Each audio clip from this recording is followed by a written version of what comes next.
I'm Chris Velarde. Coming up on the 10 o'clock news. The fourth straight night of air assaults on Afghanistan is described as the heaviest attack so far. And federal authorities say a third person has tested positive for exposure to the anthrax virus. Jeff? And as long as this line of weather stays to the west of us, we're going to stay warm. I'll let you know when it'll pass to these in just a few minutes, Chris. Plus, imagine being able to check up on your kids' grades online. The 10 o'clock news starts now. Live, the 10 o'clock news on WCTX. Good evening, I'm Chris Velarde. Verna has the night off. Our top story tonight, day 4 of military strikes. The U.S. has backed up its claim to control the skies over Afghanistan with its biggest air assault yet. American jets were in the skies for more than 2 hours today, pounding the Afghan capital of Kabul. We get the latest tonight from Skip Lozier. Taliban troops continue to fire at U.S. planes streaking overhead, but we're told the shells from their anti-aircraft guns can't reach the altitude at which the U.S. planes are flying. Throughout daylight hours and into Wednesday night, U.S.-led planes and missiles struck at targets around several cities in Afghanistan. Heaviest hit, the area around the Taliban stronghold of Kandahar, where dozens of explosions rocked the city. And explosions are also heard again at the Kabul airport.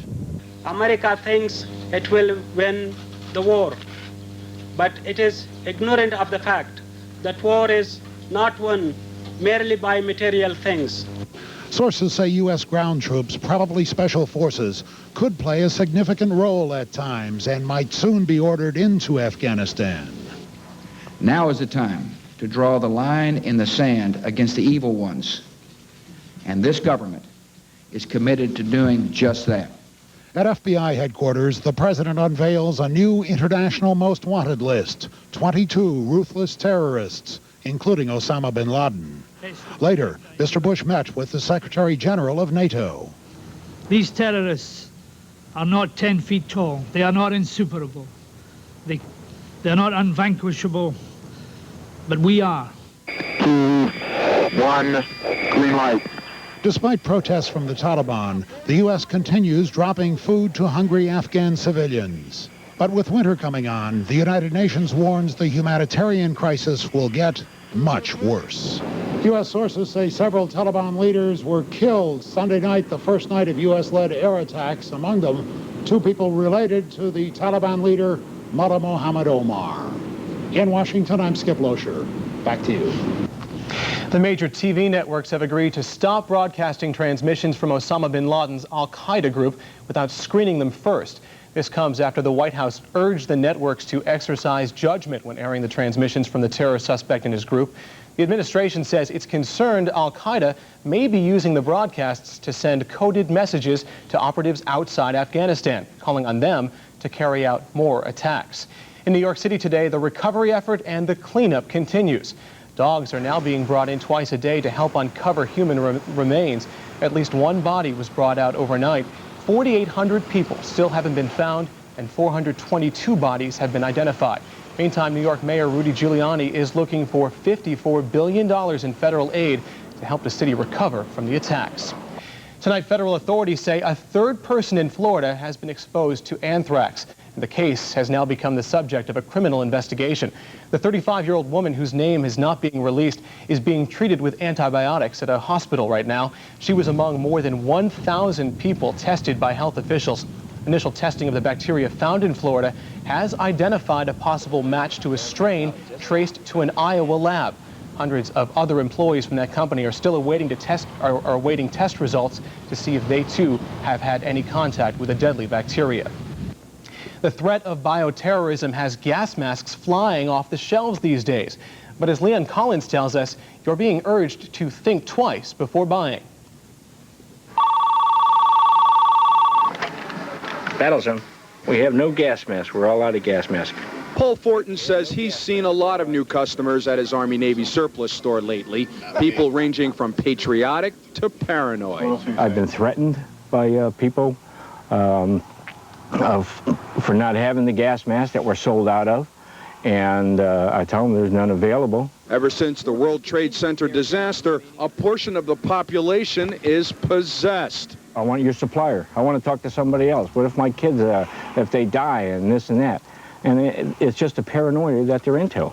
It's unbelievable. Experts say the truth is that a gas mask can only protect you from certain chemical agents, no biological agents, and without special training, there's a good chance you won't know when to put it on or when to take it off, like this scared New Yorker a few days ago in Central Park who thought he might be under attack. He took his mask off for an interview. We're walking by people, and they're making light of it. They can't prevent a common cold, let alone a biological or terrorist attack. In fact, some of them are actually dangerous to people who have asthma or allergies or other respiratory conditions. With the recent proliferation of ads for military surplus, the Attorney General has put out a warning. We have contacted a number of vendors so that they will be more truthful and accurate in what they say about these products, and also accept returns and provide refunds. Right, it's good for, CS gas, CN gas, things like that, but not biological. Experts keep telling us all not to panic. It's just that all of us haven't heard the message. Okay, bye-bye. I'm Leon Collins for the 10 o'clock news. Since the September 11th attacks, state officials aren't taking any chances. They've shut down a local reservoir after discovering some kind of slick there. The Nepog Reservoir serves 1,300 homes in Burlington, Avon, and Canton. Officials discovered the slick near a dead dog found tied to a rock in the water. The Collinsville treatment facility was also shut down as a precaution. While tests are being conducted, people there are getting their water from a tank. The FBI has determined that there was no danger in a letter that caused enough concern to evacuate Bridgeport City Hall today. However, that letter bearing a Saudi Arabian postmark sparked city health officials to take precautions that included evacuating 15 city employees and requiring them to take a shower and change their clothes. Employees say this was not an overreaction. It was the right response. I'm glad I did it, just in case, as a precaution. I think that anybody who was anywhere in that area should, do the same thing that I've went through. The employees were back in the office and things were back to normal by late this afternoon after the FBI determined that everything there was safe. Members of the U.S. military fighting terrorism know they have a job to do, but the challenge is made more difficult by the emotional toll of being far away from their families. Andrea Stasu spoke with a Wallingford woman whose husband is serving our country overseas. Andrea? Chris, it's been 1 month since Tammy DeLillo said goodbye to her husband. She has no idea when she'll be able to see him or hug him again. But as difficult as that is, she's staying strong because she knows her husband is protecting American freedom. He was crying, just telling me, I love you and I miss you. I'm okay. That's really all he kept saying. An emotional phone call from Andrew DeLillo to his wife Tammy on Saturday, their first wedding anniversary. He was just saying, don't worry, I'll be back. On Sunday, Tammy heard the news she had been dreading. The U.S. military strikes against Afghanistan had begun.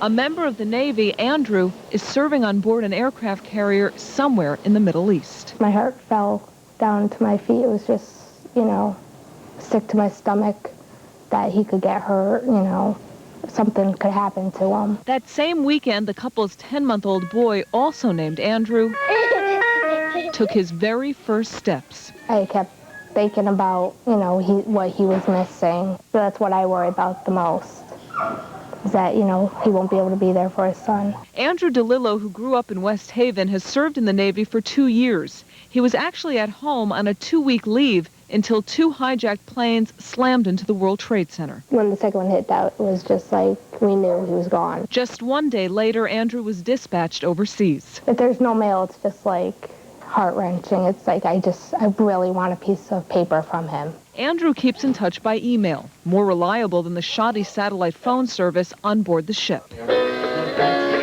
Tammy sends pictures of little Andrew to her husband, and while it's hard not having him around, she knows one day her son will understand how important it was for his dad to serve his country. I hope he's proud of him. It's your country. You should fight for it. He is just adorable. There's a strong Navy tradition in Tammy's family. Her father served in the early 70s, including duty in the Vietnam War. And Tammy's grandfather was wounded during the attack on Pearl Harbor. She says she's leaning on support from her family right now during these very uncertain times. Chris, back to you. All right, Andrea Stass with the newsroom. A lot of people in that very same position tonight. Thank you very much. A company in Washington state says it's developing a computer system which could prevent hijackers from turning airplanes into missiles. Here's how it works. When a plane deviates from its scheduled flight path, alarms will sound in the cockpit and in air control towers on the ground. Then, control of the plane would shift from the cockpit to a computer, which would automatically fly the plane to safety. What we advocate is actually putting an automated system on the airplane to put the airplane in a holding pattern or actually land the plane at a safe airport someplace. The computer would also activate cameras and microphones in the cockpit, allowing the control tower to monitor the situation in the air. Well, still to come on the 10 o'clock news tonight, devastated by fire, the latex foam factory may have found a new home. Plus, see how local kids are using their artistic talents to build a memorial to 2 murdered children. We'll tell you about that. Jeff? There is absolutely, positively nothing wrong with the weather tonight. Temperatures are comfortable. The sky is clear. What the heck will I talk about? Can't last forever, will it, Mike? No, that's what I'll talk about. Coming up, the forecast with the maximum accuracy allowed by law. Don't go away.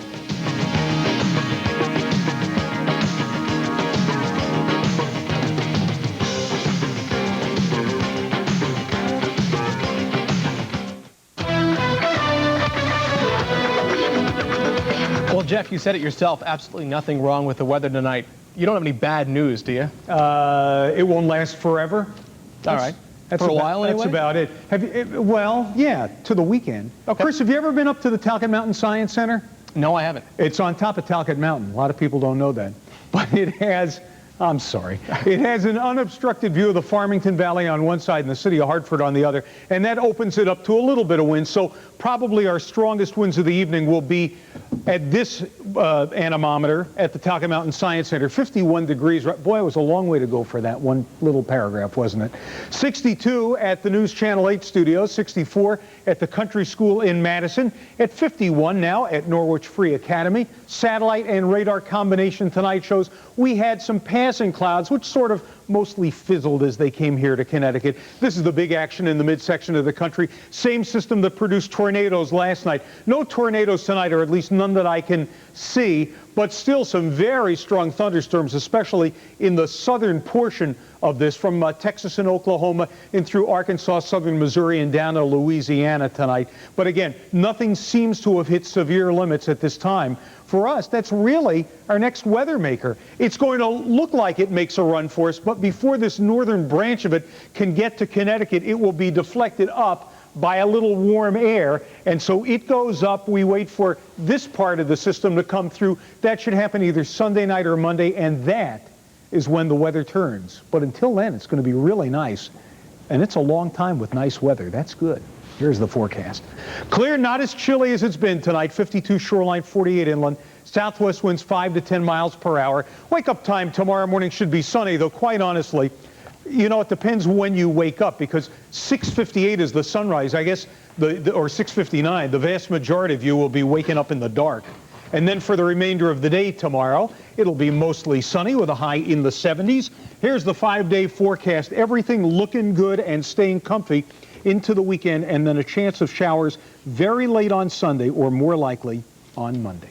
These warm days, cool nights, it's great for colds. It's one, oh, real, yeah, but it's much, well, there's nothing that's good for a cold. It's great for allergy sufferers, because pretty much for anybody who has plant-borne allergies, the season is now over.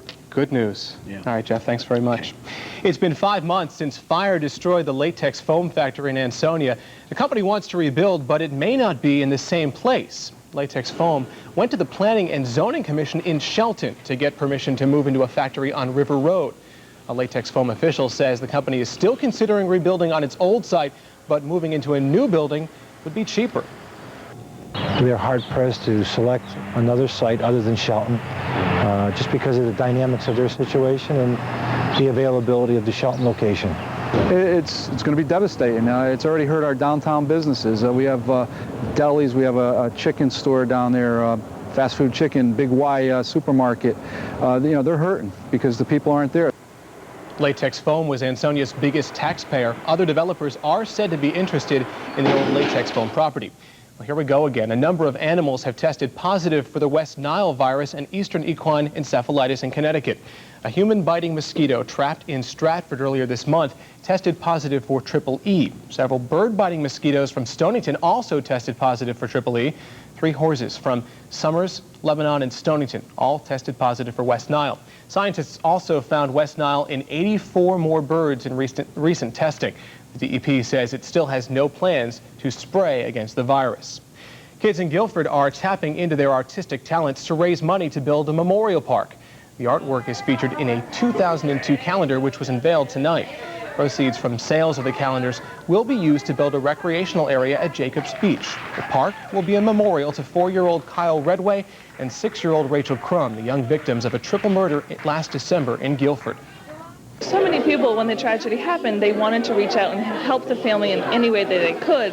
And young children didn't know how to do it, but they certainly could do that through art. And we've had a wonderful response, and everybody's been thrilled to do so. The calendars are out now and can be purchased at a number of stores in Guilford. 5 popular children's products were recalled today because they pose danger to kids. Included in the recall are Graco portable playpens and Runt mini bicycles. Julie Valise has the details. Almost 2 million products, 5 different brand names, are being recalled because of potential hazards they cause to children. We put them out as soon as we hear about them. We want to take action immediately. Once we hear about a problem, we want consumers to, we want the hazard to be removed from consumers' homes. 3 different styles of the Costco portable playpens are being recalled because the locking mechanism can break or crack. This causes the playpen to collapse and potentially trap a child. Unfortunately, there has been a tragic death of an 11-month-old child in Ohio. About 1.5 million Safety First fold-up booster seats can crack and separate. If this happens, a child can fall to the ground. The hazard is pretty much for the kids that are able to sit up by themselves, up to the 4-year-old category. Because the seats hit the market back in 1994, the Commission is urging consumers to check their homes even if they're not using the seats anymore. 14 reports of problems, 5 resulting in injuries, have prompted the recall of the Little Tikes 2-in-1 Snug and Secure Swing. The straps can come undone and children can fall to the ground. Approximately 95,000 of these Runt mini bicycles were recalled because they failed to meet a Commission standard. They have no brakes. Another potential problem, the bike doesn't have a chain guard. Consumers can log on to www.cpsc.gov for a complete list of products and how to obtain free repair kits. In Washington, Julie Valise reporting. The CPSC is also recalling Evenflow home decor baby gates sold between June of 1999 through September of this year. Consumers can call Evenflow at 1-800-576-0507 to receive a free replacement. Coming up on the 10 o'clock news, moms and dads in one school district are using the web to keep track of their kids' schoolwork. And could new technology make food allergies a problem of the past? We'll explain coming up.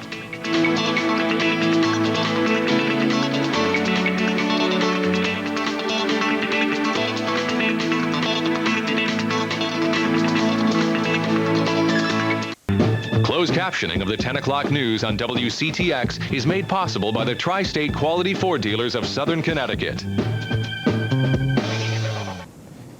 Attention students in the Lebanon School District, Big Brother is watching you, or at least mom and dad are. As Kristen Casado tells us, parents can now keep track of how their kids are doing in school by accessing virtual report cards. Sandy Belisle doesn't have to ask her kids when their next math test is. She just looks it up on the computer. I have one child that's very consistent, and the other one sometimes needs support.